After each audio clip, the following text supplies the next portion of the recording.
नमस्कार, मैं उसानी और आप देख रहे हैं डेन न्यूज। खबरों की शुरुआत करने से पहले आइए एक नजर डालते हैं उन खबरों पर जो बनी है आज की सुर्खियां।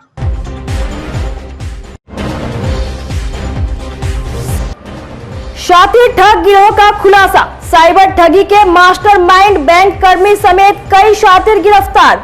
ऑनलाइन खरीदारी करने वाली महिलाओं को बनाते रहे हैं निशाना।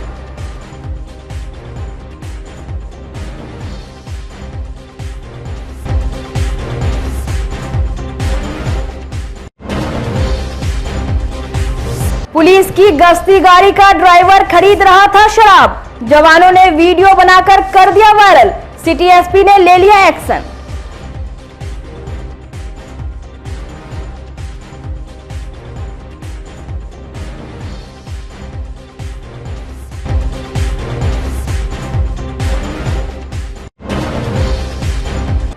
और एक बार फिर पकड़ी गई शराब की बड़ी खेप। लाखों के शराब के साथ पकड़े गए दो तस्कर। पुलिस ने ट्रक, पिकअप और स्कॉर्पियो को किया जब्त।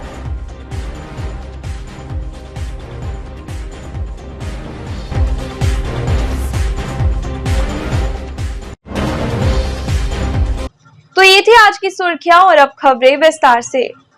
मुजफ्फरपुर के एसकेएमसीएच ओपी की गश्ती गाड़ी के ड्राइवर का शराब खरीदते वीडियो वायरल हो रहा है। वायरल वीडियो पर सिटी एसपी अवधेश सरोज दीक्षित ने संज्ञान ले लिया। खुद मामले की जांच की और जांच में वीडियो को सही पाया।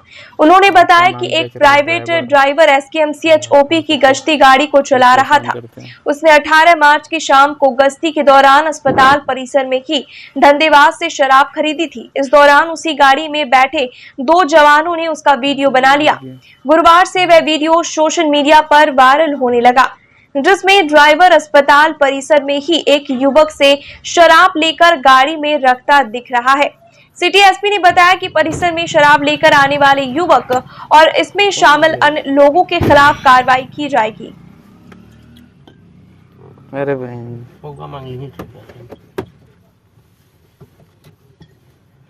तुम जान पहचान गए क्या? जान पहचान कथी दै छै उ हमरा जरा बुलेट पर न रखता है। ओकरे चलवा से ओकरे से ले के पीटा ना तो हमरा सामने कई बार ले ले है। अच्छा हमरा सामने कई बार ले ले है तो कल मुजफ्फरपुर ज़िले के कुछ लोकल न्यूज़ चैनल्स में और सोशल मीडिया में एक वीडियो वायरल हो रहा था, जिसमें एसकेएमसीएच ओपी में एक प्राइवेट गाड़ी है पुलिस थाने की, जिसको एक प्राइवेट ड्राइवर ड्राइव कर रहा था और उसके द्वारा गाड़ी से उतर के शराब खरीदी जा रही थी। इस वीडियो का वायरल होने के बाद में इसकी जांच की गई। जांच के क्रम में जो तथ्य सामने आए वो इस तरह से हैं कि यह घटना दिनांक 18/3/2024 की है। संध्या गश्ती के दौरान जो प्राइवेट गाड़ी के माध्यम से पेट्रोलिंग की जा रही थी, उस गाड़ी के प्राइवेट ड्राइवर के द्वारा एसकेएमसीएच अस्पताल के कैंपस में उतरकर एक व्यक्ति से शराब ली गई और शराब को लेकर के और अपने सेल्फ कंजम्पशन के लिए उसको रखा गया।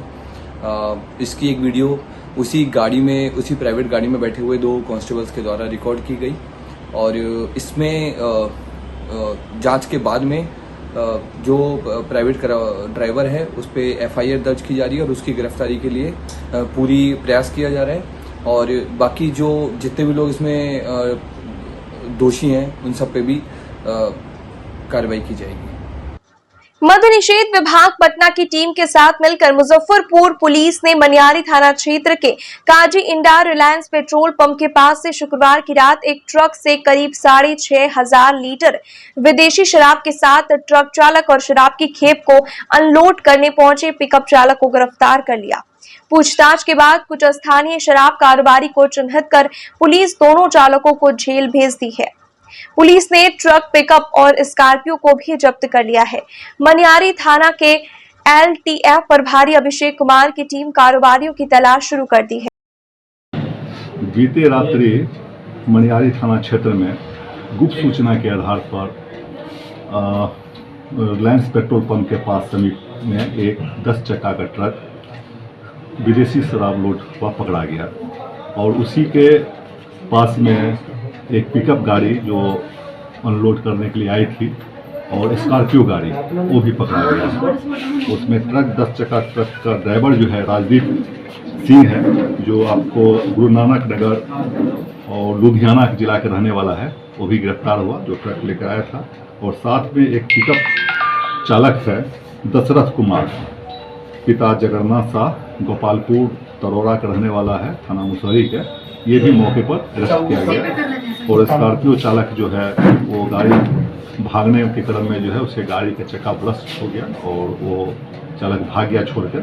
उस गाड़ी में भी शराब बरामद हुई और पिकअप में भी शराब बरामद हुई। लगभग कितने लीटर शराब की बरामद हुई? कुल लगभग 6,500 लीटर अंग्रेजी शराब बरामद हुई।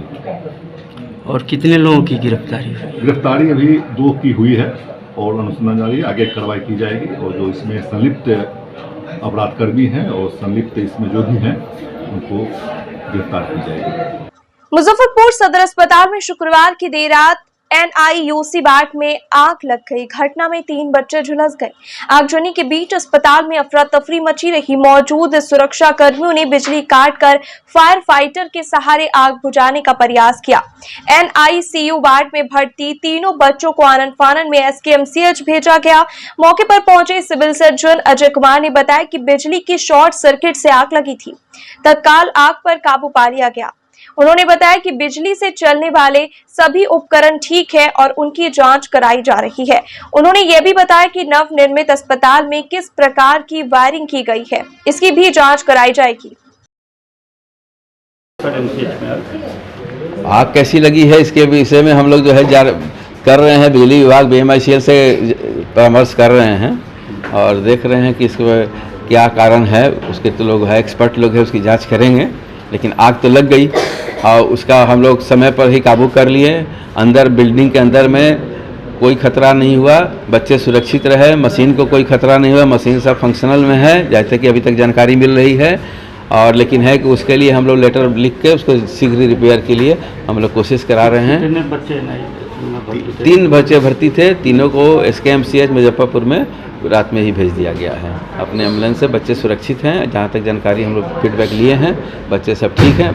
बच्चे को कोई प्रॉब्लम भी नहीं हुआ था उसके चलते। नई बनी बिल्डिंग है, मुख्यमंत्री ने उद्घाटन किया था और बिजली की ये स्थिति है कि तो उसको लेके आगे क्या किया? इसके लिए तो है कि कहीं ना कहीं कुछ कमी रही है।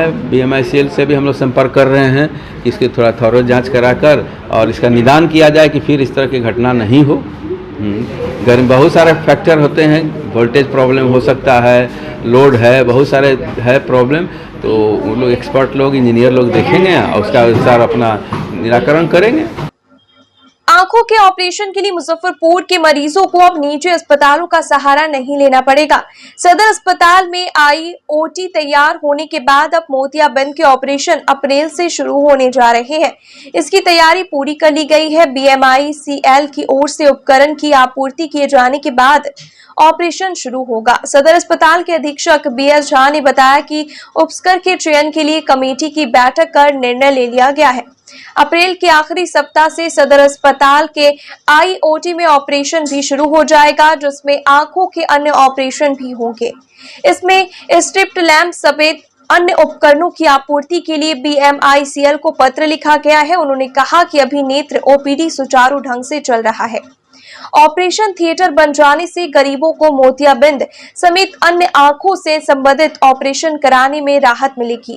सदर अस्पताल में ऑपरेशन नहीं होने से दर्जनों मरीजों को निजी अस्पताल जाना पड़ता था। मोतियाबिंद ऑपरेशन से संबंधित जो इंस्ट्रूमेंट और व्यवस्था की कमी थी उसे लगभग पूरा कर लिया गया है और वहाँ 4 विशेषज्ञ डॉक्टर हैं, 3 उनके सहायक भी हैं। अब हमने आदेश दे दिया है कि वो अपनी व्यवस्था को दुरुस्त करते हुए और ऑपरेशन शुरू करें।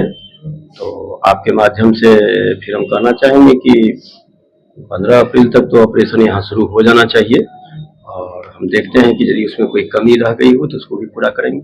लोगों के काफी लाभकारी होगा।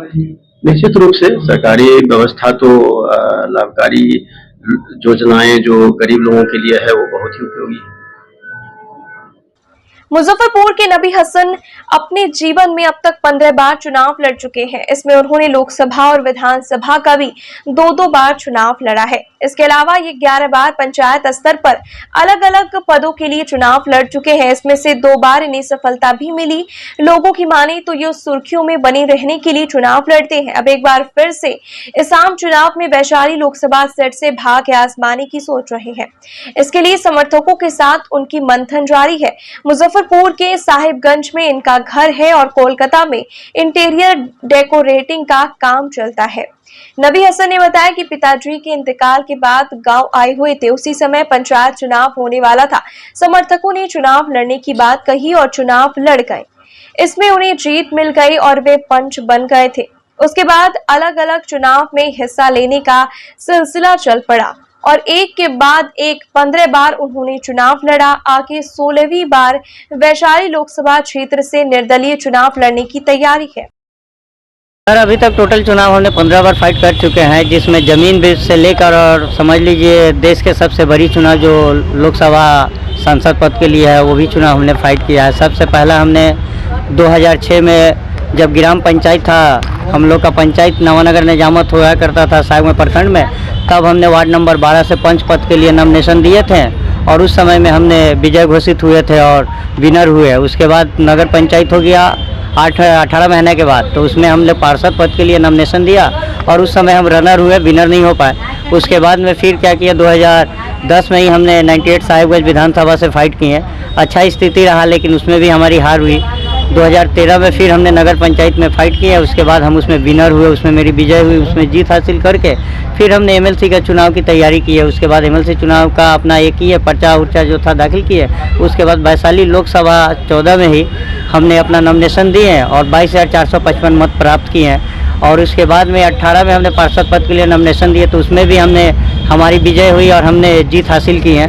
उसके बाद 2019 में हमने लोकसभा फाइट किए, फिर वैशाली संसदीय क्षेत्र से फिर हमारी उसमें क्या हुआ, नॉमिनेशन के बाहर आए तो अरेस्ट होकर डीएम साहब के कोठी से हम जेल चले गए। उसके बाद में फिर हम आए तो 2020 में साहिबगंज विधानसभा से तैयारी की और विधानसभा फाइट किए हैं। उसके बाद 2022 में हमने फिर सभापति और पार्षद पद के लिए नामांकन दिए। टोटल हमने अभी तक नगर पार्षद पद के लिए 7 बार, लोकसभा 2 बार, विधानसभा 2 बार, एक बार एमएलसी, एक बार उप सभापति, एक बार सभापति की फाइट की है। कुल 15 बार। जी। कितने साल की उम्र से आपने शुरुआत की? सर, उस समय में उम्मीद है जैसे कि अधिनियम, चुनाव अधिनियम के तहत जो 21 साल होना चाहिए जो चुनाव के लिए करके, तो हमारी 22 साल उस समय में था, तो मतदाता सूची में मेरा नाम था, तो 22 साल की उम्र से ही हमने फाइट करना शुरू कर दिया। 2024 में भी चुनाव लड़ेंगे? 2024 के मैं अपने संसदीय क्षेत्र 16 वैशाली में अपना हर जगह घूम रहे हैं, हर जगह लोगों का अपना राय ले रहे हैं। लोगों की अगर फीडबैक अच्छा आता है तो अपनी नॉमिनेशन 16 वैशाली से करेंगे। अभी तक निर्दलीय चुनाव लड़ते रहे, किसी दल में जाने की इच्छा हुई?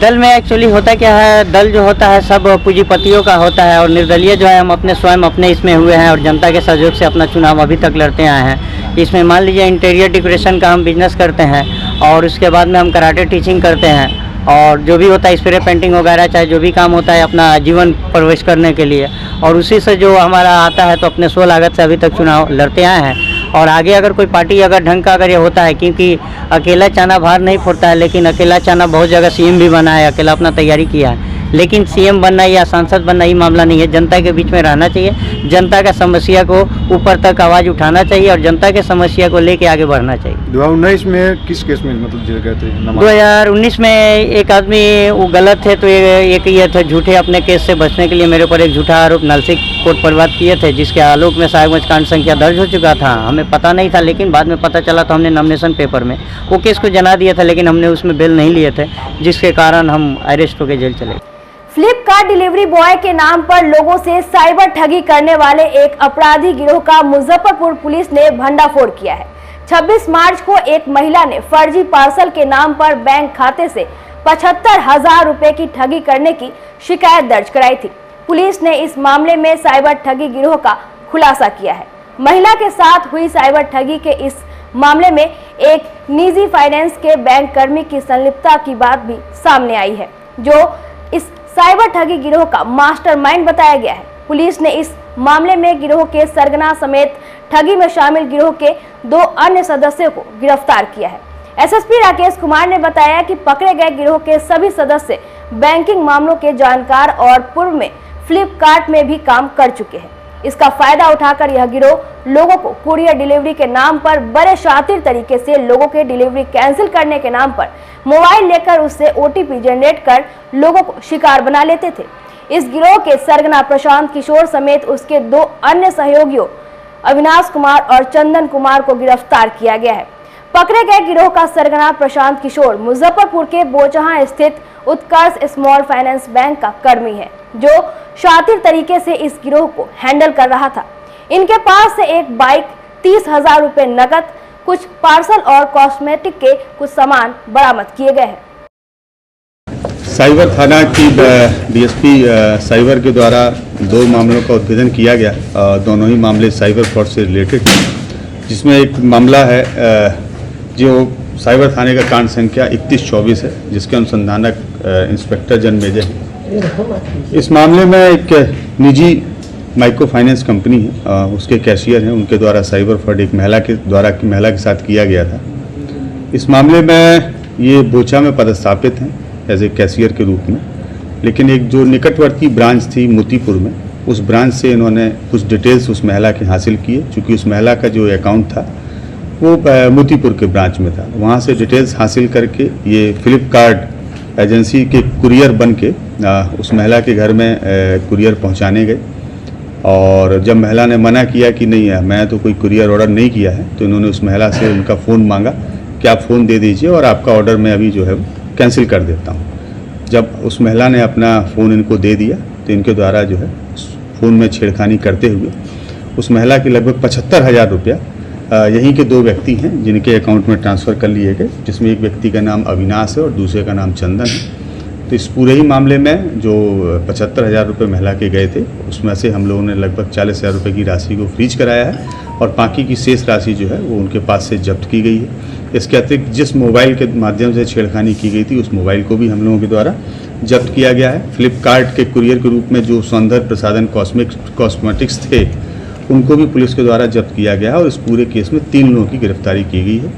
इस पूरे ही कांड के अनुसंधान के क्रम में साइबर DSP सीमा देवी और इसके साथ में जो इसके अनुसंधानक इंस्पेक्टर जन्मेजय और जो हम लोगों के साइबर सेल और सोशल मीडिया को देखते हैं आरक्षी देवेश, इन सब के द्वारा इसमें बहुत अच्छी मेहनत की गई है।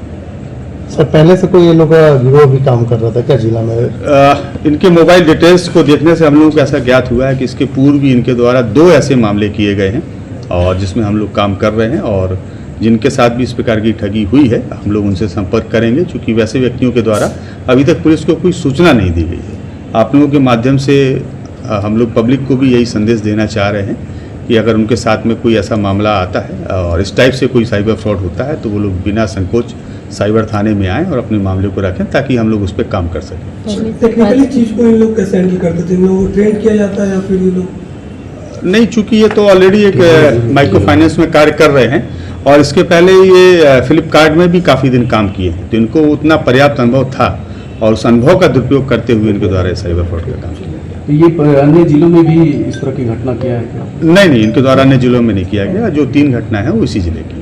मुजफ्फरपुर पुलिस ने बड़ी कार्रवाई करते हुए सोशल मीडिया पर फर्जी अश्लील तस्वीर वायरल करने और पीड़ित युवक के सुसाइड मामले में 2 आरोपियों को गिरफ्तार कर जेल भेज दिया। SSP राकेश कुमार ने बताया कि सितंबर 2023 में पियर थाना क्षेत्र के कल्याण नगर के संतोष कुमार ने आवेदन दिया था कि उनके बेटे विवेक कुमार के नाम से एक फर्जी फेसबुक आईडी बनाकर पड़ोस की एक लड़की के साथ फर्जी अश्लील फोटो जोड़कर वायरल किया गया, जिसकी वजह से युवक डिप्रेशन में चला गया और उसने सुसाइड कर लिया। जिसके बाद साइबर थाना ने बड़ी कार्रवाई करते हुए 2 अभियुक्त मनीष कुमार और गुलशन कुमार को गिरफ्तार कर लिया। दोनों ने इस क्राइम में अपनी संलिप्तता स्वीकार भी किया है। वर्ष 2023 में साइबर थाने में एक कांड प्रतिवेदित किया गया था 19/23, जिसके अनुसंधानक इंस्पेक्टर अरविंद थे। उस केस को साइबर थाना इन्वेस्टिगेट कर रहा था और कल साइबर थाना की DSP सीमा और उनके टीम के द्वारा इसमें 2 लोगों की गिरफ्तारी की गई है। इस मामले में एक अभियुक्त थे जिनका नाम गुलशन था, उनके द्वारा अपने ही पड़ोस के एक युवक का फर्जी फेसबुक आईडी बनाया गया था और एक फ़ोटोशॉप के माध्यम से एक महिला के साथ में उनकी फ़ोटो बनाई गई। फिर उनके साथ में ब्लैकमेलिंग की गई और फाइनली जिस व्यक्ति के साथ में ये घटना की जा रही थी वो डिप्रेशन पे आके उनके द्वारा आत्महत्या कर ली गई और आत्महत्या के ही संदर्भ में इस केस को प्रतिवेदित किया गया था। चूँकि जो फेसबुक आईडी थी वो पूरी फर्जी थी और इसमें काफ़ी गहराई से अनुसंधान हम लोगों को करना पड़ा और जो भी टेक्निकल तरीके होते हैं एक फेसबुक के गहराई तक पहुंचने के लिए उन सारे ही माध्यमों को इसमें लिया गया और फाइनली इसमें ट्रैक किया गया कि ये फेसबुक आईडी किसके द्वारा बनाई गई थी और किसके मोबाइल से क्रिएट की गई थी और किसको ओटीपी भेजा गया था। इस तीनों ही आलोक में कुल 2 लोगों की गिरफ्तारी हुई है, जिसमें एक का नाम गुलशन है जिनके द्वारा ये फेसबुक आईडी बनाई गई थी और दूसरे व्यक्ति का नाम मनीष कुमार है जिसके मोबाइल पर ओटीपी आया था और उसने उस फर्जी फेसबुक आईडी को बनाने में इनकी मदद की थी। सर किस थाना क्षेत्र का मामला था? ये दोनों ही केस, ये भी साइबर थाने का ही केस है जिसका नंबर है 19/23। कितने की गिरफ्तारी हुई सर? इस केस में 2 लोगों की गिरफ्तारी हुई है, जिसमें एक का नाम मनीष कुमार है, दूसरे का नाम गुलशन कुमार है और साथ ही जिस मोबाइल से वो फेसबुक आईडी क्रिएट की गई थी उस मोबाइल को भी जब्त किया। मुजफ्फरपुर के कन्हौली स्थित भव्या बजाज में शनिवार को धूमधाम से बजाज के पल्सर मॉडल की एन सीरीज और NS सीरीज का भव्य लॉन्चिंग किया गया। बाइक की लॉन्चिंग रुन्नी सैदपुर विधायक पंकज कुमार मिश्रा ने दीप प्रज्वलित और बाइक का अनावरण कर किया। इस अवसर पर केक भी काटा गया। इस दौरान मुजफ्फरपुर महानगर जदयू जिला अध्यक्ष अनुपम कुमार, एजेंसी के प्रोप्राइटर आलोक सिंह समेत कई गणमान्य लोग मौजूद रहे। एजेंसी के सर्विस मैनेजर ब्रजेश कुमार ने बताया कि यह चारों मॉडल के बाइक अत्याधुनिक सुविधाओं से लैस है, जिसमें fully digital console meter, LED headlight और प्रोजेक्ट के साथ स्मार्ट कनेक्टिविटी की भी फीचर मौजूद है, जो इसे अन्य बाइकों की तुलना में काफी सुविधाजनक और आकर्षक बनाएंगे। भव्या बजाज के कन्हौली या 0 माइल स्थित शोरूम से खरीदारी करने पर ग्राहकों को विशेष ऑफर भी मिल रहा है। MLA पंकज मिश्रा ने प्रोप्राइटर को बधाई देते हुए कहा कि ग्राहकों को यहां किसी भी प्रकार की कोई दिक्कत नहीं होगी और वे बेहिचक यहां से बेहतर सर्विस प्राप्त कर सकते हैं। में 4 गाड़ी जो नया अभी बजाज की आई है उसको लॉन्च किया गया है। इसके लिए इनके ऑनर को मैं कोटि कोटि धन्यवाद देता हूं कि पहला बार इन्होंने मुजफ्फरपुर में इसको लॉन्चिंग का व्यवस्था किया और यह संस्था पूरे मुजफ्फरपुर वासियों के लिए एक शुभकामना लेकर के आया है, एक अच्छा चीज़ लेकर के आया है। अभी NS 150 है, 160 है और 4 गाड़ी का लॉन्चिंग हुआ है। इसके लिए मैं यहाँ के पूरे मुजफ्फरपुर वासी को भी इन भव्या बजाज के तरफ से कोटि कोटि धन्यवाद और बधाई देना चाहता हूँ कि जितनी सुविधा संभव हो सकेगा उतना सुविधा भव्या बजाज के तरफ से उपलब्ध कराया जाएगा और ग्राहकों को किसी भी तरह की कठिनाई नहीं होगी। मैं यही शुभकामना भी देना चाहता हूं। इनके ऑनर आलोक जी हैं, आलोक जी को भी मैं शुभकामना देना चाहता हूं कि आज तक आपके यहाँ किसी ग्राहक को किसी तरह की परेशानी नहीं हुई है, आगे भी नहीं होगी। इसके लिए मैं इनको धन्यवाद देता हूं। 4 गाड़ी की लॉन्चिंग हुई है। NS 125 है, NS 160 है और N150 है और NX 160 है। चारों गाड़ियों में अलग तरह के फीचर हैं। सब में ब्लूटूथ कनेक्टिविटी है और NS 125 में जो है वो टेलीस्कोप शॉकर है और NS 160 में USD शॉकर है और इनके जो डिस्प्ले है 260 mm के हैं, जो कि नॉर्मल ब्रेकिंग सिस्टम है और NS 160 का डुअल चैनल ABS का ब्रेकिंग सिस्टम है। सीट भी काफ़ी कंफर्टेबल है। N 150 की बात करें तो बहुत इसका लाइट जो है प्रोजेक्टर वगैरह है, इसमें आपको रात में चलने में कोई भी तरह परेशानी नहीं होगी। और N 160 में आपको टर्न आपको जो जैसे आप कहीं जा रहे हैं और रास्ते में आपको कहाँ लेफ्ट आएगा कहाँ राइट आएगा वो आपको मीटर पे सिंबल बताएगा। सर क्या डिफरेंसेज है अन्य मॉडल की अपेक्षा? अन्य मॉडल की अपेक्षा इसमें रोड ग्रिपिंग में स्पोर्ट सेगमेंट की गाड़ी है, बहुत अच्छा इसका ये है। माइलेज वगैरह क्या? माइलेज एक NS 125 की बात किया जाती है 45 से 50 के उस पर के है और NS 160 में है वो 45 के आसपास में ये है। यदि कोई ग्राहक खरीदना चाहेगा तो क्या इसके लिए क्या करना पड़ेगा? ग्राहक खरीदना चाहेगा तो भव्या बजाज जो ये कन्हौली ब्रांच है आप आके संपर्क कर सकते हैं। दूसरा 0 माइल ब्रांच में सीतामढ़ी रोड आकर के संपर्क कर सकते हैं। फाइनेंस वगैरह का क्या सर? फाइनेंस वगैरह का सारा उपलब्ध है। बजाज फाइनेंस है, LNT है, टाटा AIG है, हर तरह का फाइनेंस की सुविधा उपलब्ध है हमारे पास। छूट वगैरह भी कुछ? हाँ, छूट वगैरह आप अगर आपके द्वारा आपके माध्यम से कोई भी ग्राहक आते हैं तो उन्हें 1000 रुपये का छूट दिया जाएगा। आज की खबरों में बस इतना ही। कल फिर मिलेंगे कुछ नई खबरों के साथ। तब तक के लिए हमें दीजिए इजाजत। नमस्कार।